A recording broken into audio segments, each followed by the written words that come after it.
ધમધમાટ। જિલ્લા શિક્ષણ વિભાગની ટીમ શાળાએ પહોંચી। જિલ્લા શિક્ષણાધિકારી કચેરીની ટીમ દ્વારા તપાસ શરૂ કરાઈ।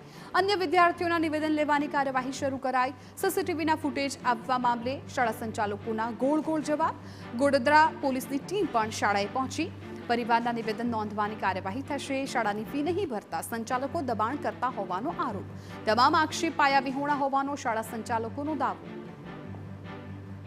મળેલી વિગત મુજબ અમે અહીંયા તપાસ કરવા માટે આવ્યા છીએ અને વિદ્યાર્થીઓ પાસેથી અત્યારે પ્રાથમિક કામે એ શરૂઆત કરી છે કે અમે વિદ્યાર્થીઓના સ્ટેટમેન્ટ લઈએ, જેથી કરીને અમે આગળનું ડિસિઝન લેવા અમને ખબર પડે કે શું ઘટના ઘટી હતી।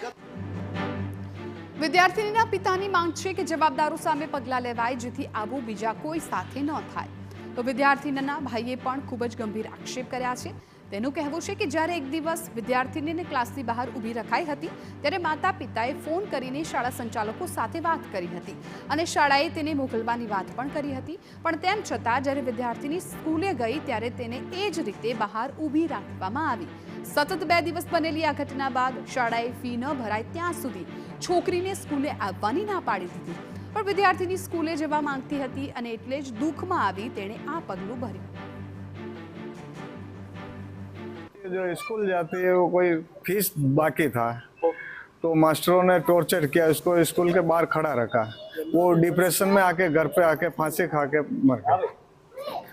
और भविष्य में मैं तो ये कानून कायदे से इस स्कूल वाले को कुछ सबक सिखाए, कुछ भविष्य में अगले बच्चों को किसी का कोई ऐसा बनाव नहीं बने। बहन ने बोला कि वो पूरे दिन बाहर खड़ी थी क्योंकि फीस नहीं भरी। तो मेरी मम्मी पापा ने बात की थी स्कूल में फ़ोन लगाकर, तो वो बोलते हैं कि आप जब फीस भरोगे तभी आपको स्कूल में बैठाएंगे। मेरी बहन को ऐसा बोला, तो फिर हमने वापस बात की तो वो बोले ठीक है।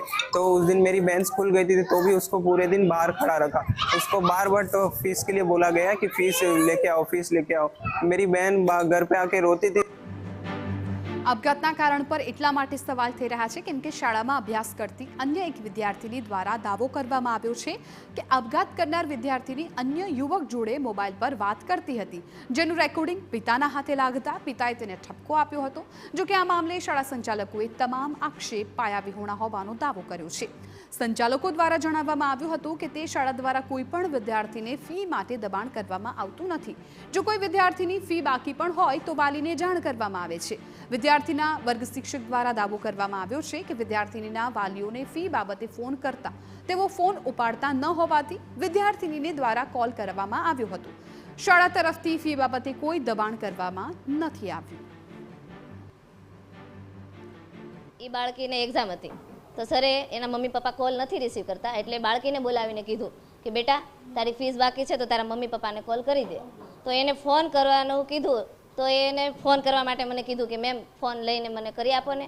તો મેં સર પાસેથી ફોન લઈને એને ફોન કરી આપ્યો, તો એના મમ્મી પપ્પાએ ફોન રિસીવ જ કર્યો નહીં, કેમ કે એને બોલાવવામાં આવે છે કે તમે અહીંયા આવો મળવા માટે અને ફીસ જમા કરાવો, તો એ મળવા માટે પણ નથી આવતા, કોલ પણ રિસીવ નથી કરતા।